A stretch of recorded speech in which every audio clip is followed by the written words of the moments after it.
दोस्तों, मैं हूं शहनाज पाठिया और आप देख रहे हो पाठिया स्टडी कंसल्टेंसी। कि आप भी ऑनलाइन पढ़ाना चाहते हो और उसके लिए आपको व्हाइट बोर्ड सॉफ्टवेयर चाहिए और ऐसा एक व्हाइट बोर्ड सॉफ्टवेयर चाहिए जहां पर आप जैसा कि स्मार्ट बोर्ड में आपके पीपीटी में काफी बड़े कर्सर हो जाते हैं तो उस तरीके से आपको कर्सर मिल जाए। तो दोस्तों, आज हम एक स्मार्ट बोर्ड का ही व्हाइट बोर्ड सॉफ्टवेयर देखने वाले हैं जो कि अवेलेबल है आपको फ्री में यूज करने के लिए। तो चलिए बिना कोई समय गवाए शुरू करते हैं और देखते हैं ये अमेजिंग सॉफ्टवेयर।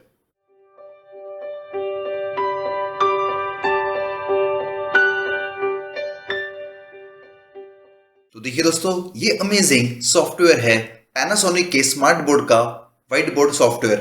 दोस्तों, इसके लिंक मैंने ऑलरेडी आपको डिस्क्रिप्शन में दे रखी है और ये अवेलेबल है विंडोज और मैक के लिए।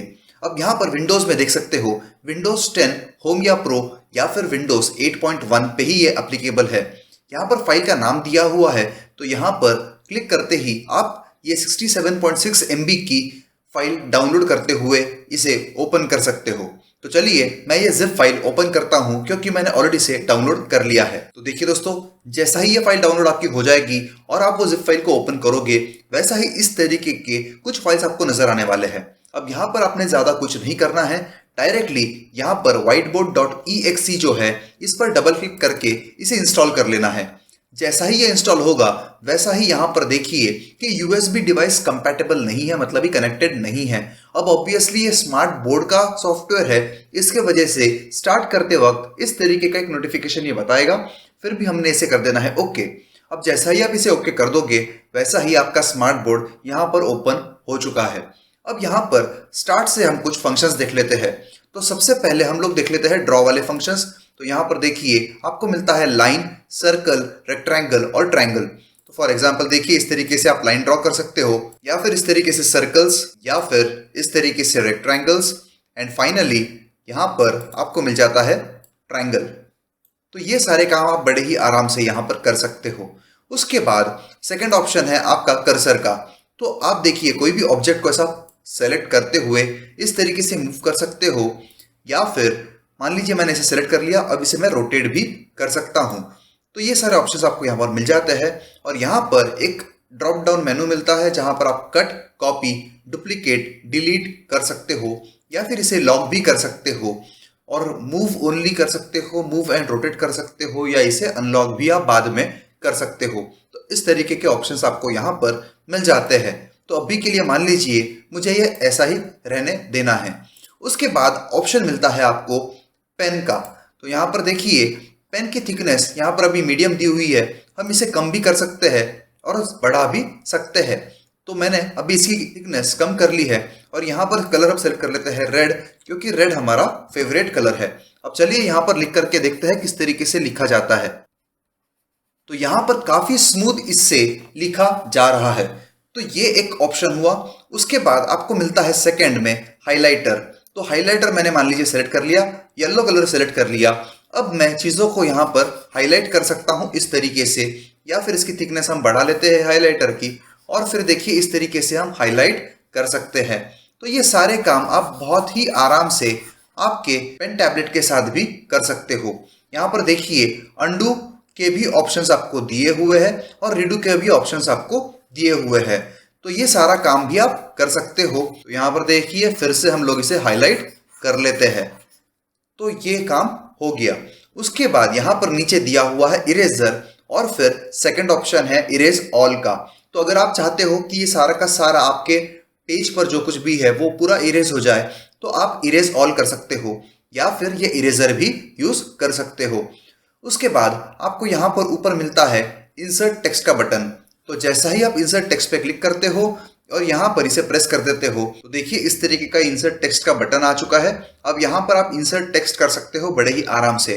फॉर एग्जांपल देखिए अभी मुझे इसकी थिकनेस चाहिए 72, इसका कलर हम सेलेक्ट कर लेते हैं रेड, इसे बोल्ड कर लेंगे और यहाँ पर देखिए मैं वेलकम टाइप कर देता हूँ। उसके बाद बाकी मुझे कोई भी एडिटिंग नहीं करनी तो मैं इसे कर देता हूँ क्लोज। अब यहाँ पर देखिए इस तरीके से मेरा टेक्स्ट बॉक्स भी क्रिएट हो चुका है। तो ये सारे बेसिक ऑप्शंस हो गए। उसके बाद यहाँ पर आपको जूम इन का ऑप्शन मिलता है और पैन का भी ऑप्शन है अगर आपका व्हाइट बोर्ड आप काफी ज्यादा यूज कर लेते हो तो। उसके बाद यहाँ से देखिए आप नेक्स्ट क्लिक कर सकते हो, मतलब ही सेकेंड बोर्ड हमारा आ चुका है। अब यहाँ पर फिर से हम पीछे चलते हैं तो हम फर्स्ट बोर्ड पे हमारे आ गए हैं। तो इस तरीके से मल्टीपल बोर्ड्स पे आप जा सकते हो और आपके जितने भी बोर्ड्स बने हुए हैं उनकी लिस्ट आपको देखिए यहाँ पर एकदम नीचे लेफ्ट हैंड साइड या राइट हैंड साइड कॉर्नर पे मिल जाएगी। तो देखिए यहाँ पर 1, 2, अब यहाँ पर 2 को सेलेक्ट करते हुए इसके ऑप्शंस हम देख सकते हैं और इसे डिलीट भी कर सकते हैं। तो यहाँ पर देखिए ये पेज डिलीट हो चुका है। तो इस तरीके से आप इसे क्लोज कर सकते हो। उसके बाद यहाँ पर आपको बैकग्राउंड्स के ऑप्शंस मिलते हैं। तो देखिए ऑटोमेटिकली हम हमारे डेस्कटॉप पर आ गए हैं। तो इस तरीके से आप कर सकते हो। तो बैकग्राउंड आप यहाँ पर डायरेक्टली आपके डेस्कटॉप को बना सकते हो और फिर भी ये सारे ऑप्शंस आपको यहाँ पर अवेलेबल हो जाते हैं, टूल बार अवेलेबल हो जाता है। तो ये एक बहुत बेहतरीन ऑप्शन है। उसके बाद आप चाहते हो कि आपका ये जो टूल बार है ये राइट में मूव हो जाए, तो देखिए यहाँ पर इस तरीके से आप क्लिक कर दो तो ये राइट में मूव हो जाएगा। और उसके बाद पेन सेलेक्ट करते हुए मान लीजिए मैंने इसे क्लोज मेनू पर क्लिक कर दिया तो यहाँ पर देखिए ऑटोमेटिकली पूरा मेनू निकल जाएगा और मेरे लिखने के लिए ये पूरा का पूरा बोर्ड मुझे अवेलेबल हो जाएगा। तो इस तरीके से भी आप काम कर सकते हो। उसके बाद चलिए फिर से हम ओपन कर लेते हैं हमारे मेनू को और भी कई सारे ऑप्शंस है इसमें, ये भी देख लेते हैं। अब यहाँ पर ऊपर आपको नजर आने वाले हैं 3 ऑप्शंस। सबसे पहला है switch to desktop operation mode. तो यहाँ पर देखिए आप डेस्कटॉप को ऑपरेट कर सकते हो। तो यहाँ पर पीछे इसे बंद कर सकता हूँ, मतलब ही मेरे फाइल एक्सप्लोरर को बंद कर सकता हूँ। यहाँ पर देखिए हम वेबसाइट पर आ गए। अब वेबसाइट पे क्लिक करने के बाद हम इसे ब्राउज कर सकते हो, ऊपर नीचे जा सकते हैं। उसके बाद यहाँ पर भी देखिए आपका मेनू पूरा का पूरा चेंज हो चुका है। यहाँ पर देखिए मैंने लेजर पॉइंटर ले लिया और उसके बाद मान लीजिए मैंने सर्कल ले लिया। तो इस तरीके से अब मैं जहां पर भी मेरा कर्सर मूव करता हूं तो ये हाईलाइट मैं कर सकता हूं, मतलब ही आपको ये प्रेजेंटेशन करने के लिए भी यूज हो सकता है। उसके बाद यहाँ पर आपको कैप्चर मिलता है और रिकॉर्डिंग के ऑप्शंस भी मिलते हैं। तो यहाँ पर आप रिकॉर्डर को ऑन भी कर सकते हो। उसके बाद यहाँ पर आप फिर से switch to whiteboard mode पर जा सकते हो सो दैट आपको इस तरीके का मेनू वापस से मिल जाए। करंटली हम लोग व्हाइट बोर्ड मोड में ही है। उसके बाद फाइनली आपको मिलता है switch to PowerPoint link mode, मतलब ही देखिए यहाँ पर मैं इस पर क्लिक करता हूँ तो ऑटोमेटिकली मेरा ब्राउजर ओपन हो जाएगा।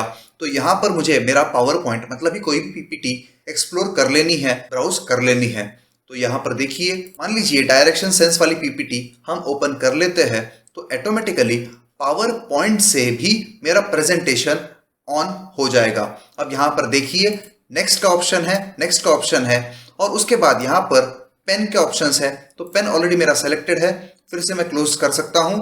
उसके बाद यहाँ पर डिस्प्ले पेज लिस्ट मुझे मिल जाती है, मतलब ही यहाँ पर नीचे मुझे सारे के सारे पेजेस देखने के लिए अवेलेबल हो जाते हैं। उसके बाद यहाँ पर मैं इसे एग्जिट भी कर सकता हूँ और ऑब्वियसली अभी मेरा पेन सिलेक्टेड है तो मैं यहाँ पर लिख भी सकता हूँ। फॉर एग्जाम्पल तो देखिए इस तरीके से मैंने लिख लिया है। तो ये सारा लिख करके भी आप एनोटेट करके पढ़ा सकते हो। और यहाँ पर पीपीटी के कंपैरिजन में इस व्हाइट बोर्ड का जो कर्सर साइज है वो काफी बड़ा है, तो इस वजह से आपको पढ़ाने में और आपके स्टूडेंट्स को पढ़ने में बड़ी आसानी होने वाली है। अब यहाँ पर हम इसे करते हैं क्लोज। क्लोज पे क्लिक करने के बाद ये पूछता है कि are you sure you want to end the slideshow, तो हमने करना है यस। उसके बाद ये जो एनोटेशंस हमने किए हुए हैं इसे आपको सेव करना है या नहीं करना है ये पूछता है। तो ऑब्वियसली मुझे अभी के लिए नहीं करना है तो डू नॉट सेव पे मैंने क्लिक कर दिया। तो ऑटोमेटिकली ये सारा कुछ डिलीट हो जाता है और मैं डायरेक्टली चलता हूँ फिर से मेरे व्हाइट बोर्ड पर। तो इस तरीके से आप इसे मैनेज कर सकते हो। अब फाइनली हम लोग चलते हैं नीचे ऑप्शंस में, सेटिंग्स में। तो सबसे पहले सेटिंग्स में अगर आप पेन टैबलेट यूज करते हो तो पेन टैबलेट के कौन से बटन पर क्या होना चाहिए। जनरली हर पेन टैबलेट पे 2 बटन होते हैं और मेरे भी पेन टैबलेट पे ये 2 बटन दिए हुए हैं। तो उनके फंक्शंस आप बड़े ही आराम से यहाँ पर कॉन्फ़िगर कर सकते हो। उसके बाद आपको कुछ जनरल सेटिंग्स भी दी हुई है एंड फाइनली कैरेक्टर रिकॉग्निशन भी आप यहाँ पर अवेलेबल है और रिकॉर्डर की भी सेटिंग है कि आपकी रिकॉर्डिंग्स कहाँ पर सेव होनी चाहिए और कैसी सेव होनी चाहिए, कौन से फॉर्मेट में। तो ये सारा काम आप बड़े ही आराम से कर सकते हो। अभी के लिए मैं करता हूँ इसे कैंसिल।